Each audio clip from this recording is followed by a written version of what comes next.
بسم اللہ الرحمن الرحیم، السلام علیکم۔ باخبر سویرا میں بروز منگل، ڈیٹ کیا آج ہے؟ ڈیٹ کیسے ٹیمپو ٹوٹا؟ اب تو ڈیٹ آپ کو یاد رہنی چاہیے۔ 9 مئی 2023 میں صدف عبد الجبار آپ کو خوش آمدید کہتے ہیں۔ جی میں ہوں آپ کے ساتھ اشفاق اسحاق ستی۔ امید ہے کہ آپ لوگ جہاں کہیں بھی ہوں گے، پاکستان میں ہوں گے، پاکستان کی طول و عرض میں کسی بھی شہر میں، لاہور، کراچی، اسلام آباد، لالا موسیٰ، شیخو پورہ، لاڑکانہ، اس کے علاوہ پشاور، کوئٹہ، کہیں پر بھی ہوں گے، بالکل ٹھیک ٹھاک ہوں گے یا پاکستان سے باہر ہوں گے، تو آپ بالکل خیریت سے ہوں گے، اپنے پیاروں کے ساتھ ہوں گے، ہر مشکل سے دور ہوں گے اللہ کے فضل و کرم سے، اگر ایسا ہے تو۔ اور باقی اگر کوئی مشکل ہوگی تو اللہ تعالیٰ وہ مشکل آسان کرے گا۔ باقی ہماری مشکل کب آسان ہوگی؟ آج 9 تاریخ ہوگی۔ آپ نے جو کہا نا کہ آپ کو ڈیٹ تو یاد ہونی چاہیے، تو میں اس سے کچھ سمجھ گئی تھی کہ آپ کا اشارہ کس طرف ہے۔ جی ٹھیک ہے، تو بس کیا کریں، انتظار ہے سب کو۔ جی لیٹس ہوپ کہ آج کچھ معاملات آگے بڑھیں۔ خیر، ہم بات کر رہے ہیں جو گرمی کا موسم ہے، یہ اب اپنے تیور بڑے زوردار طریقے سے دکھا رہا ہے، اور اب تو خطرات یہ ہیں کہ ہیٹ ویو اور ایسے معاملات نہ بن جائیں، کیونکہ کراچی میں کل جو گرمی تھی بہت زیادہ تھی، بہت زیادہ۔ اچھا ایک اور چکر بھی ہے کراچی میں۔ مسئلہ یہ ہے کہ سن 2015 سے لے کے آن ورڈز، سن 2015 سے لے کے ایک نیا فینومینا ہم نے دیکھا تھا، وہ ہیٹ ویو کا نہیں تھا، ہیٹ انڈیکس کا تھا، کہ یہ بحیرہ عرب کی سائڈ پہ جو ایک ہوا کا کم دباؤ، ایک پریشر بننا شروع ہوتا ہے، اس کی وجہ سے کراچی شہر کی ہوائیں بند ہو جاتی ہیں اور پھر ایک تندور کا منظر پیش کرتا ہے شہر قائد۔ تو اللہ تعالیٰ رحم کرائے، فرمائے کراچی کے عوام پہ، کیونکہ مسائل بہت زیادہ ہیں، پریشانیاں بہت زیادہ ہیں۔ اب بجلی کی لوڈ شیڈنگ بھی شروع ہو گئی، کل بھی لائٹ گئی تھی رات کو، اور ہاں جی، تو ملک بلکہ کراچی کے مختلف علاقوں میں۔ تو اوور آل سچویشن کیا ہوگی ملک بھر کی، سیاسی معاملات پر بھی کچھ بات کریں گے، بہت سی باتیں کریں گے۔ اور کراچی کا میئر کون ہوگا پتہ ہی نہیں چل رہا۔ اب تو سارے مرحلے جو ہونے تھے بلدیاتی انتخابات کے، وہ تمام تر پورے ہو گئے، لیکن کوئی کنسنسس نہیں ہو رہا۔ تو ان ساری صورتحال پر بات کریں گے، لیکن سب سے پہلے ہم کیا شامل کرتے ہیں؟ Top stories.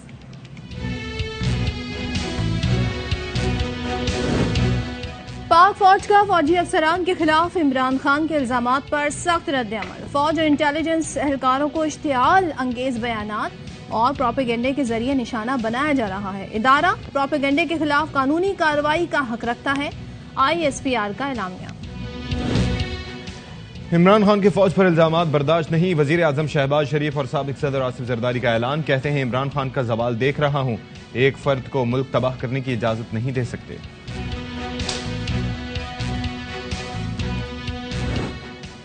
پاکستان میں صرف جنگل کا قانون ہے، چیئرمین PTI عمران خان کا ٹویٹ۔ کہا، کیا میں شہباز شریف سے پوچھ سکتا ہوں مجھے بطور شہری ان لوگوں کو نامزد کرنے کا؟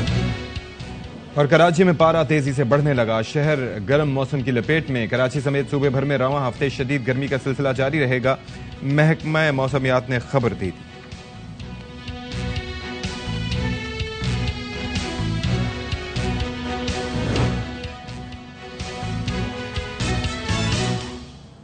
تو محکمہ موسمیات نے تو خبر دے دی ہے، پارہ گرم رہے گا۔ تو یہ صورتحال ہم آگے بھی ڈسکس کریں گے موسم کے حوالے سے، اور موسم کے حوالے سے تو باتیں ہوتی رہتی ہیں، لیکن آپ کو شروع میں ذرا ہم بتائیں سیاسی معاملات کے حوالے سے کچھ صورتحال ایسی بنی۔ کلر ڈیفرنٹ آ رہا ہے نا، یہ آئی گیس مانیٹر کا بھی ڈفرینس ہو سکتا ہے۔ آپ کہاں دیکھ رہے ہیں؟ کیمرے میں دیکھ رہے ہیں؟ مانیٹر میں دیکھ رہے ہیں۔ یس، دس از لوکنگ لائک آم کا کلر نہیں ہوتا جسے کہتے ہیں مینگو۔ آم بھی آنے والے ہیں بھائی، آم کا سیزن آ گئے، کہاں آ گئے مجھے بتائیے گا۔ بہرحال یہ ابھی جس طرح سے شدید گرمی ہوگی، اچھا ویسے کہتے ہیں کہ گرمی کے جہاں پر نیگیٹو امپیکٹ ہوتا ہے، منفی اثرات ہوتے ہیں، وہاں پر بعض فصلوں پر، بالخصوص آم کی فصل پر اس کے مثبت بھی اثرات ہوتے ہیں۔ تو بہرحال اس حوالے سے بھی ہم بات کریں گے۔ اب ذرا جو مرکزی خبر ہے ہماری آج کی، مرکزی خبر ہم شیئر کر لیتے ہیں، وہ یہ ہے کہ فوجی افسران کے خلاف عمران خان کے الزامات پر پاک فوج کی جانب سے سخت رد عمل آ گیا ہے۔ چیئرمین PTI بغیر ثبوت حاضر سروس سینئر فوجی آفیسر پر الزامات لگا رہے ہیں۔ الزامات من گھڑت، بدنیتی پر مبنی، افسوسناک، قابل مذمت اور ناقابل قبول ہیں۔ 1 سال سے فوجی اہلکاروں پر سیاسی مقاصد کے لیے الزامات لگائے جا رہے ہیں۔ سیاسی رہنما قانونی راستہ اپنائیں، جھوٹے الزامات لگانا بند کریں۔ ادارہ جھوٹے، بدنیتی پر مبنی بیانات اور پروپیگنڈے کے خلاف قانونی کارروائی کا حق رکھتا ہے۔ وزیر اعظم شہباز شریف نے بھی ٹویٹ کیا اسی حوالے سے۔ بالکل جی، وزیر اعظم نے کہا کہ عمران نیازی کی فوج اور انٹیلیجنس ایجنسی کے خلاف مہم اور دھمکیوں کی مذمت کرتے ہیں. سیاسی فائدے کے لیے پاک فوج اور ایجنسی کے خلاف مہم چلائی جا رہی ہے. اس کے ساتھ ساتھ آصف علی زرداری نے اپنے بیان میں کہا کہ عمران خان کا زوال دیکھ رہا ہوں. ایک فرد اداروں کو بدنام کرنے کی ہر حد عبور کر چکا ہے, مزید برداشت نہیں کیا جائے گا. اچھا, عمران خان صاحب کا موقف ہی سامنے آیا. کہتے ہیں کہ پاکستان میں صرف جنگل کا قانون ہے, جس کی لاٹھی اس کی بھینس. ٹویٹ میں لکھا کہ مجھ پر چند ماہ میں 2 قاتلانہ حملے ہوئے. کیا میں شہباز شریف سے پوچھ سکتا ہوں کہ مجھے بطور شہری ان لوگوں کو نامزد کرنے کا حق ہے جو قاتلانہ حملوں کے ذمہ دار ہیں؟ مجھے میرے قانونی اور آئینی حق سے کیوں محروم کیا گیا؟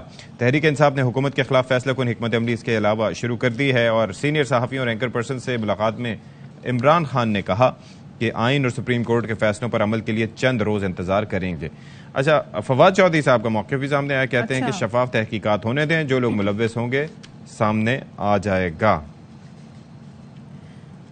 اچھا, تو یہ تمام تر بیانات آئے ہیں, تو اس کا مطلب اب ایک طریقے سے جوابات کا سلسلہ بھی شروع ہو گیا ہے. آئی ایس پی آر کی پریس ریلیز کے بعد عمران خان کی جانب سے اسد عمر بھی کہتے ہیں عمران خان اور آرمی چیف کو ایک کمرے میں بیٹھ کر غلط فہمیاں دور کرنی چاہیے.